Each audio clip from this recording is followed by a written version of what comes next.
শাড়িটা খুলে লাল টুকটুকে ব্লাউজ আর সায়া পরে শুয়ে আছি খদ্দেরের জন্য। ঠিক একটু পরে সুন্দর একটি ছেলে আমার রুমে আসে। জিজ্ঞেস করলাম, তোর বয়স কত? আমার বয়স যতই হোক না কেন সেটা বলার প্রয়োজন মনে করি না। ও, কিন্তু আমি যে আমার বয়সের থেকে ছোট ছেলেদের সাথে শারীরিক সম্পর্কে যাই না। কেন, টাকা কম হয়েছে নাকি? না, টাকা কম হয়নি, কিন্তু তুই তো এখনো ছোট। কত আর বয়স হবে? এই 21 বছর। আমার বয়স জানিস কত? 25 বছর। সমস্যা নেই, কাজ শেষে আরও টাকা দেব। কথাটি বলি আমার ওপর ঝাঁপিয়ে পড়ে, পাগলের মতন করতে থাকে। ওর এমন পাগলামি দেখে ভালো লাগছিল, তাই আর বাধা দিলাম না। প্রায় সময়ের থেকে অধিক সময় নিয়ে আমার সাথে শারীরিক সম্পর্ক করলো। আমি বাধা দিলাম না। কাজ শেষে 2000 টাকা উপহার দিয়ে চলে গেল। তোরে আমার খুব ভালো লেগেছে, আবার আসবো, রেডি থাকিস কিন্তু, এই বলে। ওর কথায় শুধুমাত্র আমি একটু হাসলাম, আর কিচ্ছুটি বলিনি। ছেলেটির নাম হলো কাব্য, আর যার সাথে শারীরিক মেলামেশা করলো তার নাম হলো পরি। তো কাব্য পতিতালয় থেকে সোজা বাসায় গিয়ে ফ্রেশ হয়ে শুয়ে আছে। ঠিক সেই সময় তার মা রুমে উপস্থিত হয়। মা, কিছু বলবে? হ্যাঁ, বলার জন্যই তো এসেছি। আজ তোর বিয়ে, সেটাও আবার একটু পরেই। কি বলছো এসব তুমি? হ্যাঁ, যা বলছি তাই। এসব হঠাৎ করেই হয়ে গেছে। মেয়ের বাবা কাল বিদেশে যাবে, তাই আজকেই বিয়েটা হবে।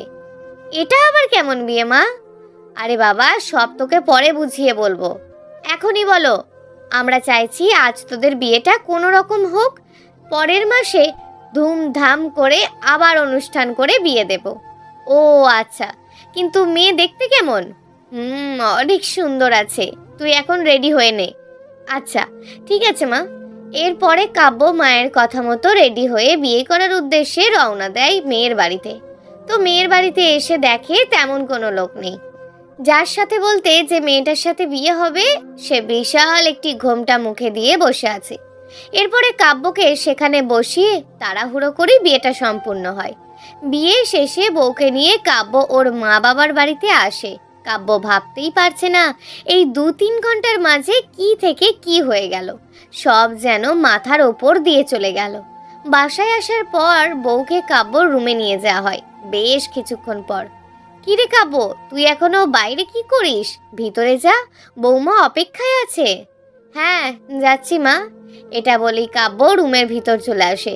কাব্যর মনে শুধুমাত্র একটাই প্রশ্ন, বউ কি জানি কেমন। রুমের ভিতরে আসার সাথে সাথেই কাব্যর বউ এসে কাব্যর পায়ে সালাম করে। এতে কাব্য খুশি হয়। এরপরে যখন কাব্য বউয়ের ঘোমটাটা তোলার সাথে সাথেই কাব্য খুব বড় একটি শক খায়। এই এই তুমি এখানে? তুমি তো দেহ ব্যবসা করো। এটা বলি কাব্য ওর বাবা মাকে ডাকতে থাকে। বাবা মা ওর ডাক শুনে তৎক্ষণাৎ সেখানে চলে আসে। কি হয়েছে রে, এমন চিৎকার করছিস কেন? মা, এই মেয়ে তো হোটেলে ব্যবসা করে। এই মেয়ে, ও কেমন করে আমার বউ হতে পারে মা? এই বেয়াদব, কি বলিস তুই এসব? হ্যাঁ মা, বিশ্বাস করো, আমি এই মেয়েকে হোটেলে দেখেছি, ও দেহ ব্যবসা করে।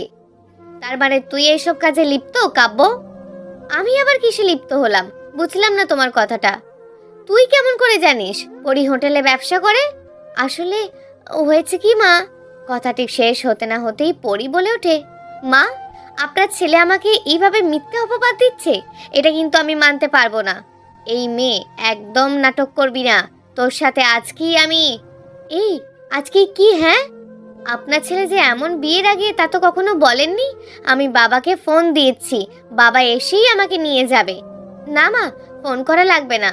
আমার মনে হয় কি জানো তো, কাব্য তোমার সাথে মজা করছে। মা, আমি সত্যিই মজা করছি না, আমি সিরিয়াস বলছি। এই মেয়ে খারাপ কাজে নিয়োজিত আছে, আর একটি যদি বাজে কথা বলিস, আমার থেকে খারাপ কেউ হবে না। এটা বলেই কাব্যের মা রুম থেকে বেরিয়ে এসে দরজা লক করে দেয়।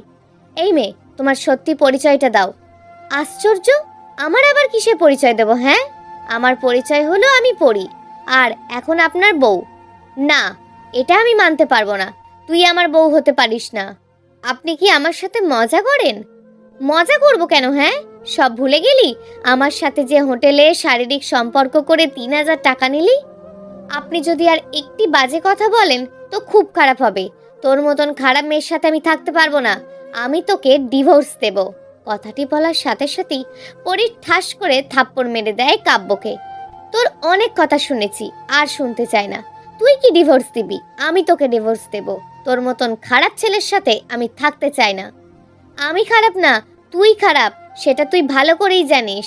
যে ছেলে দেহের চাহিদা মেটানোর জন্য হোটেলে গিয়ে তৃপ্তি মিটিয়ে আসে, তার ব্যবহার কেমন হবে সেটা আমার জানা আছে। তোর মতন মেয়েকে আমার মা বাবা কেমন করে পছন্দ করলো রে? এটা তোর সৌভাগ্য যে আমি তোকে বিয়ে করেছি। যদি জানতাম তোর চরিত্র এমন, আমি কখনোই বিয়ে করতাম না। আমি তোর সাথে কোনো কথা বলতে চাই না, চুপ করে থাক, আমি এখন ঘুম যাব। এটা বলেই বিছানায় গিয়ে শুয়ে পড়ে। সাথে সাথে পরিও গিয়ে তার পাশেই শুয়ে পড়ে। এই মেয়ে, তুই কি চাস? হ্যাঁ, তোর দেখি লজ্জা শরম বলতে কিচ্ছু নেই। লজ্জা নেই মানে? লজ্জা থাকলে কি আমার পাশে এসে শুতিস? লজ্জা নেই বলেই তো পাশে শুয়েছিস। কথাটি শোনা মাত্রই পরি বিছানা থেকে উঠে পড়ে আর সোফায় গিয়ে শুয়ে পড়ে। কাব্যের কত স্বপ্ন ছিল বাসর রাত নিয়ে। একসাথে রাতে চাঁদ দেখবে, দুজন দুজনের চোখের দিকে তাকিয়ে থাকবে, সব যেন ভেসে গেল পানিতে। এই যে একটা কথা বলি। কি কথা? আপনি কি সত্যি সত্যি এইসব করছেন, নাকি আমার সাথে প্র্যাঙ্ক করছেন? আমাকে দেখে কি মনে হচ্ছে যে আমি প্র্যাঙ্ক করছি? ও, ঠিক আছে। আবার কাব্যর মনে পড়ে তার বন্ধু হাসিবের কথা। কারণ এই হাসিবই বলেছিল এই হোটেলে একটা মেয়ে থাকে, সে খুব সুন্দর। ওর কথা মতে গিয়েছিল মেয়েটার সাথে পরকীয়া করতে। এখন সেই মেয়েটি যে নিজের বউ হবে ভাবতেই পারেনি। আবার যদি হাসিব দেখে যে হোটেলে ব্যবসা করা মেয়েটা আমার বউ, তবে তো সব কিছু শেষ, এলাকায় মুখ দেখাতে পারবো না। এইসব হাজারো চিন্তা করতে করতে কাব্য ঘুমিয়ে পড়ে সেই রাতে। পরের দিন সকালবেলায় পরি উঠে গোসল করে কাব্যের জন্য চা নিয়ে আসে, কিন্তু এসে দেখে কাব্য এখনো ঘুমিয়ে আছে। কাব্যকে একটু জ্বালানোর জন্য পরি নিজের ভেজা চুলগুলোর মুখের দিকের ওপর একটু করে নাড়াতে থাকে। ঠিক একটু পরই কাব্য জেগে যায়। ঘুম ঘুম চোখ নিয়ে কাব্য বলতে থাকে, এই, কি হচ্ছে কি? ওই কিছু না তো। একদম আমার কাছে আসার চেষ্টা করবি না বলে দিলাম কিন্তু। আমার বই গেছে আপনার কাছে আসতে। যত সব খারাপ মেয়ে। খারাপই। এখন নেন, চা খেয়ে নেন, নিজের হাতে বানিয়ে এনেছি। হ্যাঁ, আমি চা খাবো, সেটা আবার তোর হাতে? প্রশ্নই আসে না। ঠিক আছে, না খাইলে তো আর জোর করতে পারি না। আপনার ইচ্ছে হলে খাবেন, আর না হলে খাবেন না। এত কথা আমি পছন্দ করি না। আপনি না করতে পারেন, আমি পছন্দ করি। একদম ভালোবাসা দেখাতে আসবি না। তোরও ভালোবাসার কত মানুষ যে পাইছে তার ঠিক নেই। কাল রাত থেকে একটা কথাই তো বলে যাচ্ছেন আমাকে, আমি ওসব কাজ করি না। কাকে না কাকে দেখেছেন আর আমাকে মিথ্যে অপবাদ দিচ্ছেন। বাহ, নাটকও দেখি সুন্দর করতে পারিস, তুই তো নায়িকা হবি রে। ঠিক আছে। এমন সময় ডাক পড়লো বাহির থেকে, কাব্য, পড়ি, খাইতে আয় বাইরে দুজনে। ঠিক আছে মা, যাচ্ছি খাইতে। এটা বলেই কাব্য ফ্রেশ হয়ে নেয়। আর একটু পর দুজনে বাহিরে আসে। এই পতিতা মেয়েকেই বিয়ে করলি শেষ পর্যন্ত, কাব্য? কথাটি শুনেই কাব্য নিজের রুমের দিকে দৌড় দেয়, এই লজ্জা থেকে বাঁচার জন্য। সবাই ভাবছে কে এই কথাটি বলল। সেটা আর কেউ না, কাব্যেরই বন্ধু হাসিব। কোনো একভাবে হাসিবও জানতে পেরেছে যে কাব্য বিয়ে করেছে, তাই সকালবেলা উঠেই কাব্যর বাসায় চলে আসে। যখনই কাব্য ও পরি বাহিরে আসে, ঠিক সেই টাইমেই হাসিব দেখে ফেলে পরীকে, আর দেখা মাত্রই মুখ ফসকিয়ে ওই কথাটি বের হয়ে যায়। এইদিকে কাব্যের মায়ের মাথায় যেন বজ্র পড়ার মতন অবস্থা, কারণ কাল রাতে কাব্যও ঠিক একই কথাই বলেছে। আজ আবারও হাসিব পরীকে দেখা মাত্রই এই কথা বলে ওঠে। তো নিজের মান সম্মানের দিকে তাকিয়ে কাব্যর মা বলে ওঠে, এই হাসিব, তুমি কি বলছো? তোমার মাথা ঠিক আছে? আর যদি কখনো এমন কথা শুনি তো তোমার সাথে কাব্যের মেলামেশা বন্ধ করে দেব। আন্টি, বিশ্বাস করুন, এই মেয়েটিকে আমি সত্যিই পতিতালয়ে দেখেছি। একদম চুপ করো, তোমার মুখে আর একটা কথাও শুনতে চাই না আমি। সত্যি কখনো লুকানো যায় না, বুঝলেন আন্টি? সত্যিটা সত্যিই থাকে। তুমি কি বলতে চাও? হ্যাঁ, সরাসরি বলো।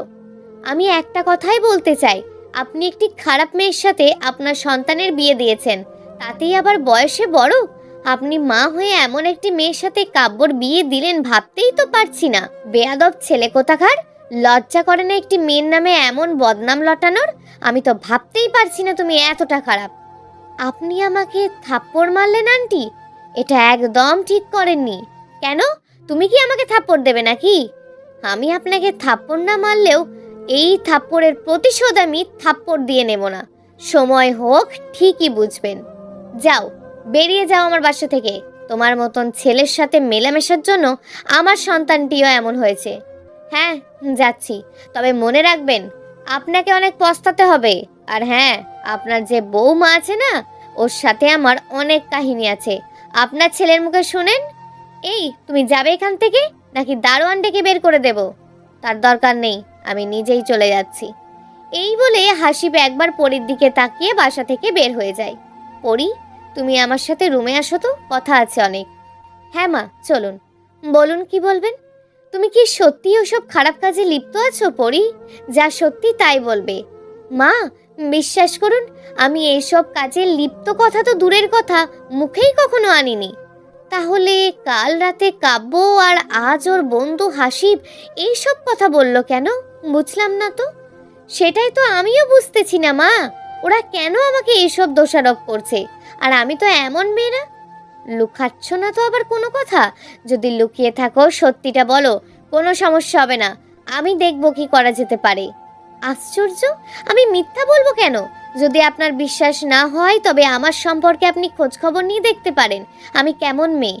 ও, কিন্তু আমিও বুঝতে পারছি না, ওরা দুজনে কি প্ল্যান করে এমন করছে, নাকি অন্য কিছু? কাব্য তো আমাকে কখনো মিথ্যে কথা বলে না। আমার মনে হয় কি যেন পড়ি, ওরা তোমার মতনই কাউকে দেখেছে, তাই তোমাকে নিয়ে এমন মন্তব্য করছে। হয়তো হতে পারে, কিন্তু এখন আমি কি করব?